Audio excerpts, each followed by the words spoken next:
చివరికి సభలో జరిగిన పరిస్థితులు ఏ రకంగా ఉన్నాయంటే శాసనసభ ఆవరణలోకి రోజమ్మ వస్తే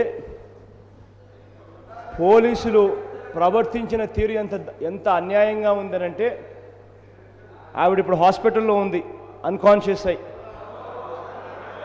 మీ కంటికి నిజంగా ఎలా ఉందనంటే గతంలో she's got a case history.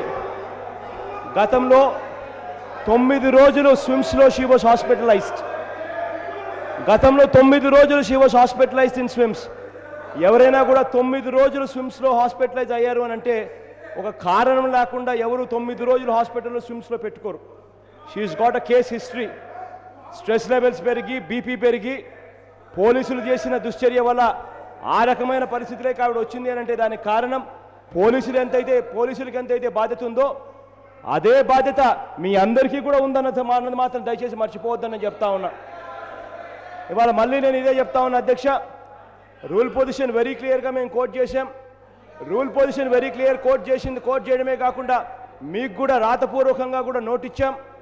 Note ఇచ్చి 340 ప్రకారం ఎట్టి పరిస్థితుల్లోనూ ఆ అధికారాలు లేవు అని చెప్పి వెరీ క్లియర్గా చెప్పాం. అధికారాలు లేనప్పుడు లేని అధికారాన్ని ఏ రకంగా ఉపయోగించి ఈ రకంగా సంవత్సరం పాటు సస్పెండ్ చేయడం అన్నది కరెక్ట్ కాదు, భావ్యం కాదు అని చెప్పి చాలా క్లియర్గా కూడా మళ్ళీ చెప్తా ఉన్నాం. దయవుంచి ఇప్పటికి కూడా మళ్ళీ ఒకసారి రిక్వెస్ట్ చేస్తూ ఉన్నాను.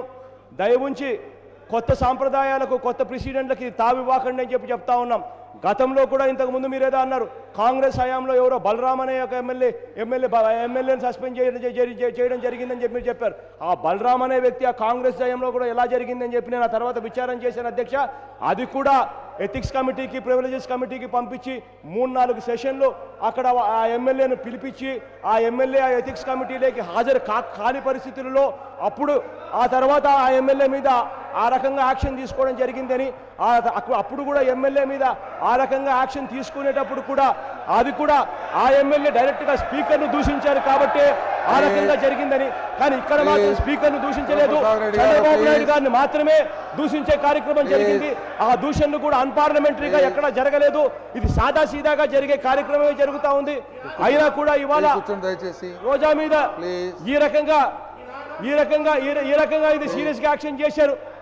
ఈ రకంగా యాక్షన్ తీసుకోవడం కరెక్ట్ కాదు. ఇప్పుడు కూడా మా ఎమ్మెల్యే ఒకడు వస్తూ ఉన్నాడు అధ్యక్ష. మా ఎమ్మెల్యే ఒకడు వస్తూ ఉంటే తిట్టింది ఎవరని చెప్పి అందరికీ కూడా తెలుసు. మీ కళ్ళ ముందరనే మా ఎమ్మెల్యే ఇటువైపు నుంచి వస్తూ ఉన్నాడు, ఒక్కడు ఉన్నాడు. 10 మంది అటువైపు నుంచి తెలుగుదేశం వాళ్ళతో తిట్టించారు. తెలుగుదేశం వాళ్ళు 10 మంది మీ కళ్ళ ముందరనే ఇప్పుడే తిట్టించినా కూడా మీరు ఎవరు మీ సమక్షంలో జరిగినా కూడా ఎటువంటి యాక్షన్ జరగదు అధ్యక్ష. మేము చాలా క్లియర్గా ఉన్నాం అధ్యక్ష. దయవుంచి ఇది మాత్రం ఎట్టి పరిస్థితుల్లోనూ రివోక్ చేయకపోతే మాత్రం మేమందరం కూడా అవసరమైతే సస్పెన్షన్ కావడానికి కూడా సిద్ధంగానే ఉన్నాం. We will not keep quiet అని మాత్రం చాలా కరాఖండిగా చెప్తా ఉన్నాం. ఎందుకంటే రాంగ్ ప్రెసిడెంట్ తప్పు సాంప్రదాయం అధ్యక్ష.